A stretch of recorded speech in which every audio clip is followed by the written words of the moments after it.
Bom dia a todos, tudo bem, pessoal? Vamos lá para mais uma das nossas aulas.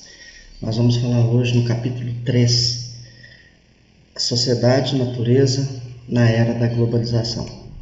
Então vocês podem acompanhar pela apostila de vocês a partir da página 76. Nós vamos começar falando então sobre os efeitos da sociedade tem sobre a natureza. Mas antes de mais nada, para a gente falar sobre isso, é importante eu lembrar o seguinte para vocês: assistam o vídeo até o final, porque o tempo de gravação ele deve ser de aproximadamente 15 minutos para poder colocar no YouTube. Depois, ao final do vídeo, assim que ele termina, já entra outro vídeo, como se fosse uma playlist. Vocês já estão acostumados a fazer, ver, verificar, assistir. Então assista até o final, que se em 15 minutos não der para falar sobre todo o tema, entrará um outro vídeo, nós vamos dando uma sequência dessa maneira. Aí fica mais fácil. Assistam então até o final. Primeira coisa, nós vamos falar sobre em que escala acontece isso. O que nós chamamos de escala geográfica. Então essa escala geográfica, ela é a maneira com que os eventos eles ocorrem. Dê uma observada nessa figura que aparece aqui na tela de vocês aí. A escala geográfica ela pode ser em 4 níveis. O primeiro nível dela é o local. É aquela que mais nos atinge. É aquela que envolve o nosso lugar onde eu moro, a rua, o bairro, a cidade, todo o município. A escala regional ela já amplia um pouco mais.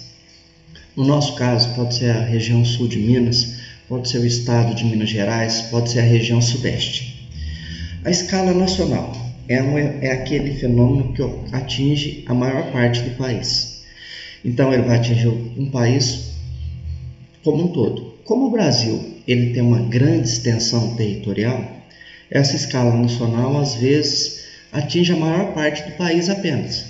Vou dar um exemplo. Quando eles fazem uma previsão do tempo, a maior parte do Brasil está prevista uma quantidade grande de chuvas. Então, essa pode ser considerado uma escala nacional, por atingir a maior parte do país. Nós temos países muito menores que qualquer tipo de... A escala regional e nacional é quase que a mesma. E a escala global é aquela que atinge o planeta todo. A área de abrangência dele seria de todos os países, ou a maior parte desses países. Nós temos como exemplo a pandemia do coronavírus, que atingiu todos os países. Seguindo aí, nós precisamos entender qual que é a diferença entre conservação e preservação. Eu separei essa imagem aí, ela é bem didática em si.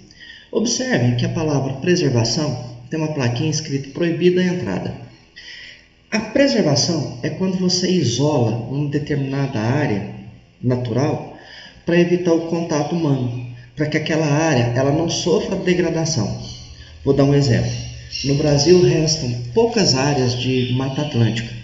Então, uma das ideias para que você mantenha aquele ambiente sem intervenção humana é você criar zonas de preservação. Nessas zonas de preservação, a ocupação ela é proibida. Você retirar as coisas no caso da Mata Atlântica, são proibidos.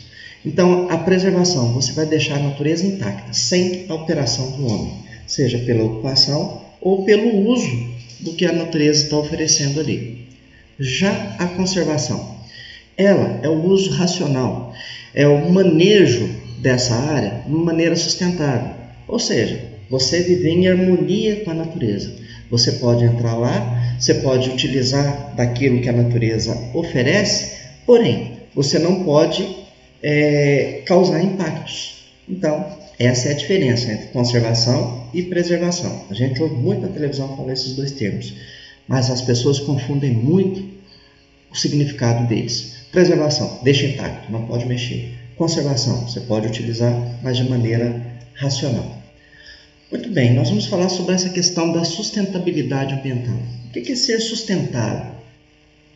Ser sustentável é quando você envolve esses 3 elementos aí: o fator ambiental, o fator social e econômico, todos juntos. mas sem um sobrepor o outro. Vou dar um exemplo disso. Vamos pegar quando o fator econômico ele sobrepõe os demais. Quando se faz uma mina de extração de minério a céu aberto.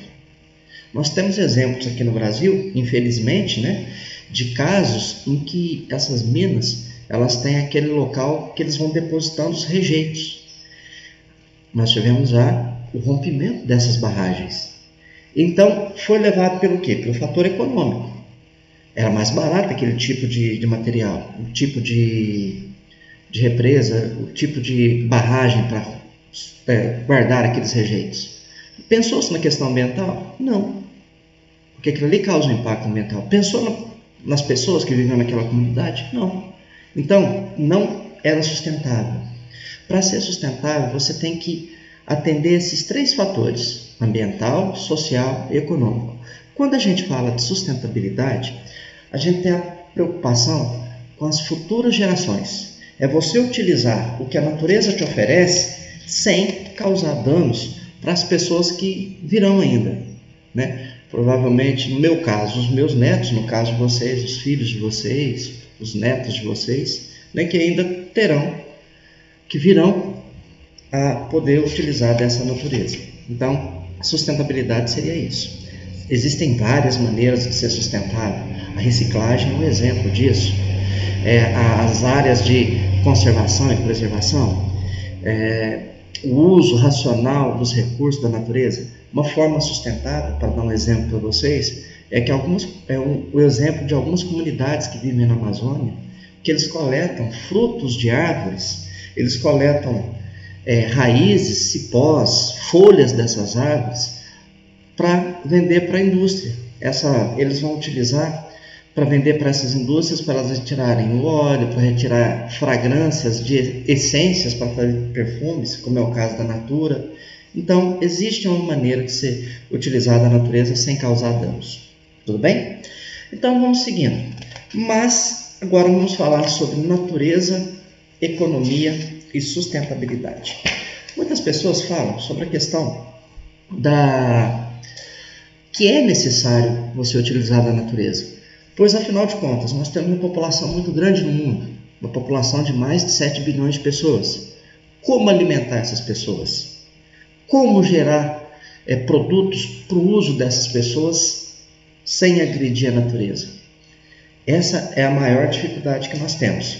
Nós sabemos que o impacto da sociedade na natureza é muito grande. Observe essas 3 imagens aí. Nós temos 3 exemplos de maneiras de pensar diferente. Na primeira imagem, nós temos aí um desses lixões, ou os aterros sanitários, em que o lixo é jogado. E as pessoas muitas vezes elas vivem uma condição insalubre e vão lá para retirar o seu sustento, como acontece em muitos lugares. Na foto da direita, nós temos uma usina nuclear. A usina nuclear ela não emite poluição no ar, certo? Mas a usina nuclear ela tem um problema, que é o risco do vazamento de radiação. O lixo nuclear, que é aquele material que não é utilizado mais, que é de origem radioativa, ele pode ser jogado na natureza. Então, vamos com calma aí. Sustentabilidade. Aí nós temos algumas ações, formas de gerações de energia que são sustentáveis, como a geração eólica, energia solar, a coleta de lixo reciclado, transporte feito por bicicletas ou carros elétricos. Existe uma série de medidas que podem ser tomadas. Mas vamos seguindo. Alguns impactos ambientais globais. Poxa, e como nós temos esses impactos? Essa imagem que aparece aí é sobre derramamento de petróleo. Antigamente nós pensávamos assim, esse derramamento de petróleo ocorre em outros lugares do mundo. Mas nós vimos que o ano passado, no litoral brasileiro, nós tivemos um derramamento de petróleo. E o que esse derramamento de petróleo ele causa? Um impacto muito grande. A vida marinha, as aves que vivem ali, as pessoas que utilizam daqueles locais, como é o caso do turismo, que foi afetado no Brasil. Então, o impacto, no caso do petróleo, ele é muito grande. Aí nós estamos falando do vazamento. Nós ainda não estamos falando das emissões de gás carbônico feitas pela queima de petróleo. Isso nós vamos falar um pouquinho mais para frente. Mas então o petróleo, nós temos petróleo é a principal fonte de energia utilizada atualmente. Então, os automóveis utilizam petróleo, os geradores de energia utilizam derivados do petróleo. Então, o petróleo, no caso dos automóveis, é os seus derivados, no caso a gasolina, é o óleo diesel. Então, nós temos um consumo muito grande. O petróleo, ele movimenta a nossa economia. A economia do mundo hoje é baseada no petróleo. Principalmente os países mais frios, a geração de energia, eles utilizam geradores ou usinas termoelétricas que eles fazem a queima do petróleo. Então, um dos maiores problemas, além da queima do petróleo, é o seu próprio vazamento em si. Aí nós temos algumas imagens que chegam a mostrar isso. Depois, a questão da água. Nós temos um problema muito grande relativo à água. Primeiro, a água ela não é bem distribuída no planeta. Existem lugares que nós temos uma grande quantidade de água. Existem lugares em que essa água ela está em pequena quantidade. Nós temos áreas de deserto, por exemplo, que tem quase as reservas de água são muito escassas. No próprio Brasil, a região que tem mais habitantes no Brasil é a região sudeste. No entanto, ela é a região que tem mais água? Não. A região que tem mais água no Brasil é a região norte, que é uma região com pouca população. Então, a distribuição dessa água ela é feita de uma maneira muito desigual. Só isso já representa um problema, porque nós não conseguimos produzir alimentos, nós não conseguimos ter uma indústria e nós não conseguimos sequer sobreviver sem água.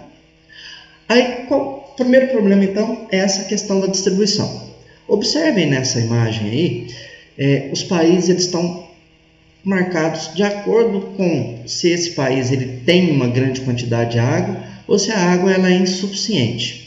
Nós temos grandes países do mundo, como é o caso da China, que tem uma população enorme, gigantesca, que a água é insuficiente. Mas por que aqui no caso da China ela é insuficiente? Nós temos dois fatores aí. Primeiro, grande parte do território chinês é composto por um deserto, áreas de deserto. E a população está concentrada principalmente na faixa leste do país, entre dois rios, o Rio Azul e o Rio Azul. Nesse caso, a oferta de água é pequena, porque eles têm, primeiro, abastecer as pessoas com água em casa. Segundo, produzir alimento. E a China é um país que tem uma industrialização muito grande. Então, muitas indústrias necessitam de água. Já esses que aparecem na cor laranja, como Alemanha, Índia, Ucrânia, África do Sul, a bandeirinha está laranja, é sinal de que a água está no limite. Se a população continuar crescendo, vai ser insuficiente. Aí um caso preocupante é da Índia, que também tem uma população gigantesca. Então, nos próximos anos, a escassez de água ela é muito grande. E assim nós vamos. O Brasil, dá para a gente verificar que ele está com a bandeira branca. O Brasil, o Chile, a Austrália, a Rússia são países que têm grande quantidade de água. Mas vale lembrar alguma questão. A Rússia ela tem grande quantidade de água porque grande parte do seu território, é o caso do Canadá também, é congelado. Então essa água ela está na forma de neve, ela está congelada. Então, para o uso, não é um problema. Esse é um dos problemas que às vezes não dá para ser utilizado. Mas se a gente falar mais da questão da água, voltando a falar um pouquinho sobre a água, nós temos um outro problema no diz respeito a essa água. Se ela não é igual em todos os lugares, ela também pode estar sendo contaminada. Esse é um problema. Um exemplo é o rio que corta a nossa cidade. Ele é um rio que tem poluição e contaminação. Então, esse é um problema. Eu vou encerrar esse vídeo agora e depois nós vamos seguir no próximo vídeo, ok? Continuando com o assunto.